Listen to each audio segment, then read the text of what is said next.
Alright guys, let's begin by looking at balancing equations. But before that, let's begin with an analogy.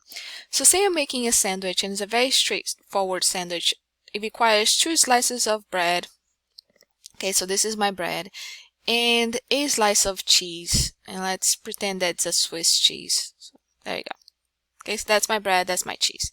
And I'm gonna make a sandwich, right? And I put the bread here and the slice of cheese kind of in here, and then again the bread here, and this is my sandwich, right? So in here the number of slices of bread corresponds to this number of slices of bread that I began with, and the slice of cheese corresponds to the slice of cheese that's here.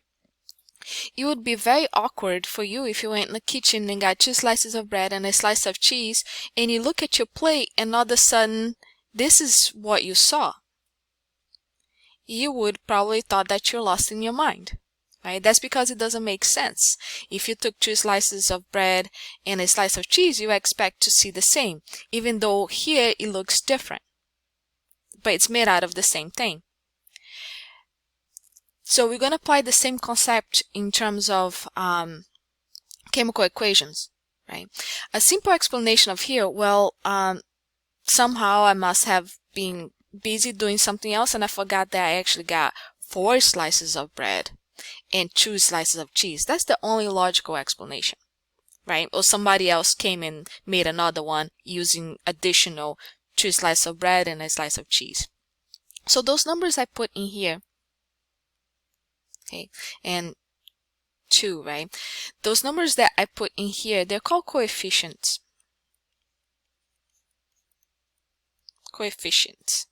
And what they tell you is how many of each, you can think of an ingredient, is present. In here is telling you that it's 4 slices of bread, so 1, 2, plus another 2, 3, 4, right? Or you could have written 4, that's fine. Here's 2 slices of cheese, and here's 2 sandwiches. Okay, I hope that makes sense. So the coefficients here tell you how many of each ingredient is available, okay, and how many the outcome is. So let's look at chemical equations now, thinking about this setup.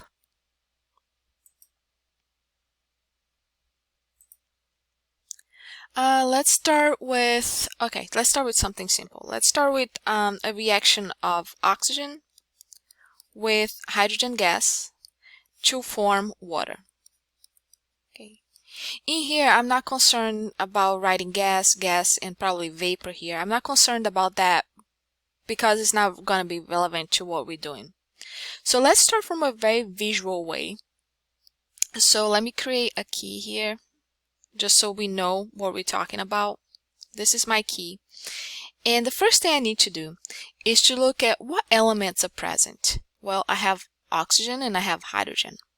Okay, oxygen and hydrogen. So I'm looking at elements. So I'm going to put it here, oxygen and hydrogen I have available in this chemical equation. Good, so let's represent them using dots or something so we can visually see what's going on. So this is an oxygen here, but there's not just one oxygen, there are 2. Okay, so there's 2 oxygens, so I'm going to put them together because I want them to be molecules. There's 2 oxygens here. By the way, I'm going to represent oxygen with the black dot. And then I have 1 oxygen here. Okay, so 2 oxygens here. The 2 represents the O2, and then 1 oxygen here. And then let me get a different color. Let's now represent hydrogen. Let's make hydrogen red. So there's 2 hydrogens here, and there's 2 hydrogens here. Perfect. So thinking about a sandwich, whatever we started with needs to be the same thing that we ended up with, right? So looking here, I have 2 red dots, 2 red dots, 1 black dot, 2 black dots. That does not add up. How can 2 black dots form only 1 black dot, right? Matter cannot be created or destroyed. It gotta have gone somewhere. So the balanced equation tells me, well, in order for you to make this out of this, you need to have another one of this. So they need to balance out. Whatever is the reactants needs to balance out with the product. Okay, you can't delete this. Alright, so looking at this now, I have 2 black dots. Good, so 2 black dots. I have 4 red dots. Okay, so that created a problem. Well, it's not that bad of a problem because I can just put 2 red dots here. So now I have 4 and I have 4. So now I need to represent this with my coefficients. So looking at molecules, so now you're going to be looking at molecules. I have 1 molecule of oxygen. I'm not going to put anything here because in chemistry, every time you have 1, you just don't need to write anything. Okay. Here I have 1 molecule of hydrogen, 2 molecules of hydrogen. Okay. Here I have 1 molecule of water, 2 molecules of water. That's my 2 here. So this would be a balanced equation. Okay, so one common thing that I'm going to erase this for a moment. One common thing that students really struggle with, let me erase this here for a moment, is that, Ms. McKay, why can't I just put another black dot here, right? Why can't I just do this? Oops. Yep. Why can't I put just a black dot here and call it a day? Well, because oxygen does not, so you're actually creating something totally different, right? What you're telling me is that you should just do this. Well, your job here would be to balance the equation, not create a new chemical reaction, which will never exist because oxygen does not exist by itself. So when balancing equations, you need to realize that your goal is to balance them out, not create new ones. So no adding new species here or new chemicals in here. Okay, so your job is just to find out how many of them are present and see how many it takes for the chemical reaction to take place. Let's look at another example. All right, so I'm going to be looking at zinc metal. Okay, reacting, but that's my Z. My Z is very awkward. Zinc metal reacts with hydrochloric acid to form zinc chloride and hydrogen gas. Okay, again, that's the reaction that was given to you. Don't modify it. Just see how many you're looking right now for coefficients. You're looking for coefficients. That's your job. So let's make a key so we can visually see what's going on. The elements that are present, we have zinc, not Z and N, right? Because notice this is a capital Z, this is a lowercase n, therefore is one element. We have H, and we have Cl. Okay, never Ci because carbon and iodine really don't bond together, not in high school chemistry. So don't worry about that. So it's always going to be Cl, never Ci. Alright, so let's see how many of them are present. Let's make it zinc black. Okay, 1 and 1. Let's make hydrogen red. Okay, I hope you see I have 2 dots here because there are 2. And then let's make chlorine green.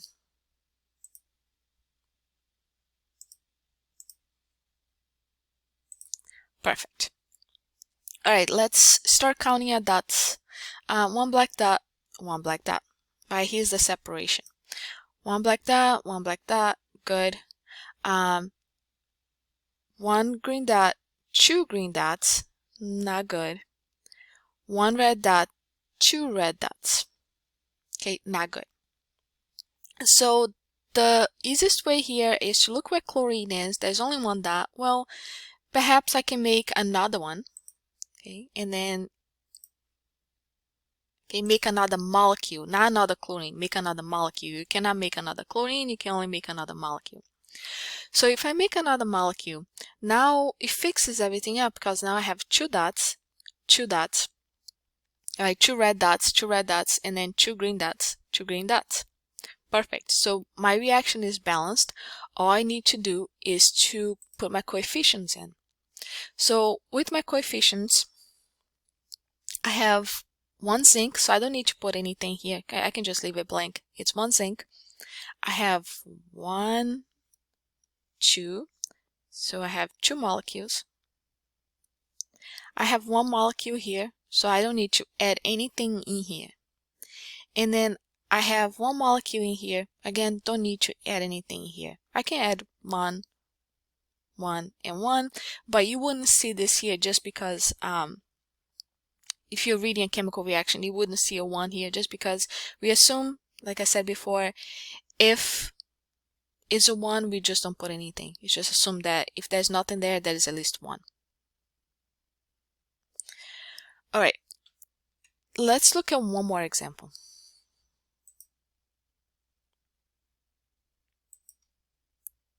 And I'm moving fast because I assume that you know that you can just pause the video and watch it again. Alright, let's look at a combustion reaction where you have carbon dioxide, methane plus oxygen forms carbon dioxide plus water. So you saw this is a reaction that you saw in the first unit. So we're looking for the coefficients here. So there is a trick here where you never start balancing your equations with hydrogen or oxygen. Okay, so never start balancing your equation with hydrogen and oxygen. So instead of drawing dots all the time, you can totally do it. What we do, we call it inventory. Okay, well, we look at the elements that are here. So there's carbon, there's hydrogen, there's oxygen, there's carbon, there's hydrogen, and there's oxygen. And you can pause the video and make sure that you see those three elements. Then I'm going to count them. So I have, and I separate, by the way, I separated here the reactants from the product. In other words, whatever's in here needs to be in here. Alright, so I have 1 carbon, I have 4 hydrogens, and I have 2 oxygens. 1 carbon, 2, and 2 plus 1, so I have 3. Okay, so 1 here, 2 here, so I have 3. So this is balanced, perfect. This is not balanced, this is not balanced. Okay, so like I said, don't start with hydrogen, look at your oxygens first. So an easy way to fix this is by saying, hey, hold on a second, what if there were 2 molecules of water? Okay, well, and again, this is, you're gonna have to troubleshoot, and you know this by doing this over and over again, which ones should target first. But you should target the ones that have oxygen here, right? Because if I target this one and I make it 4, it's not gonna do anything. It can, right? If I target this, I can only make 2, 4, 6, 8, right? Because there's a 2 in here. So I'm going to target the one that I know it's gonna work, but you're gonna have to kind of troubleshoot a little bit. So if I put a 2 in front of here, so this tells me now I have 2, I have 4 oxygens. Okay, so, and if you don't know, if you're like, I don't see the 4, draw it out the way I did the dots before and you see it. So feel free to make the dots again so you can count them if it works better for you. Alright, so I changed this, but I'm talking about molecules. I'm not talking just oxygen by itself. I'm talking about molecules. So if I change, when I put a 2 here, I'm also applying to hydrogen, which now makes it 4. Okay, so now let's look. It looks like I fixed the hydrogens, which is good, but I'm still having trouble with my oxygen. So now I can come to this side